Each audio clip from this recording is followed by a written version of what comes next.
دیے. اب یہ چیف منسٹر صاحب بیٹھے ہیں تو لگے ہاتھ میں ان سے کہہ دوں, ارے ڈاکٹر صاحب سنیے, میں نے اپیل کری ہے بڑے ونمرتا سے کہ آپ عبد القدیر کو چھوڑ دیجیے. 22 سال وہ جیل رہ چکا ہے, ٹھیک ہے, اس نے جرم کیا ہے, اس نے اپنے افسر کو, پولیس کانسٹیبل نے اپنے افسر کو شوٹ کیا, very serious crime, there is no doubt about it, اور اٹ ڈیزرو ہارش پنشمنٹ, وہ ملی ہے. مگر اب 22 سال ہو گئے, اس کا ایک ٹانگ ایمپوٹیٹ ہو گیا ہے, 1 لیگ ہیز بین ایمپوٹیٹڈ, ڈائبیٹک ہے بہت, اب ضعیف. جب یہ حرکت کی تھی وہ جوان آدمی تھا, 22 سال جیل رہ چکا ہے, اب وہ بڑا ضعیف ہو چکا ہے, اولڈ مین. اب رحم کیجیے, آپ کو یاد دلاؤں جو شیکسپیئر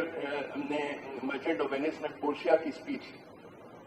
کہ justice should be tempered with mercy, تو آپ, میں نے لکھ کے دیا, آپ نے پہنچا دیا, میں نے زاہد صاحب کو دیا کل لکھ کے, اور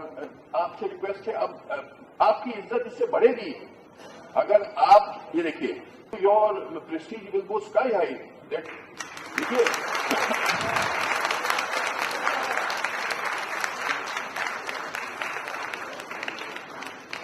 جو راج دھرم ہوتا ہے, ہم لوگ کے سنسکرت کلچر میں راج دھرم کی راجا سب کا دیکھ بھال کرتا ہے, ہر طبقے کا دیکھ بھال کرتا ہے. تو آپ سے بڑے ادب کے ساتھ گزارش ہے کہ عبد القدیر کو معاف کریے, بہت اس نے بڑا جرم کیا, اس میں کوئی شک نہیں, مگر ہو گئی سزا, 22 سال رہ چکا ہے, ضعیف ہو چکا ہے, اور چلتے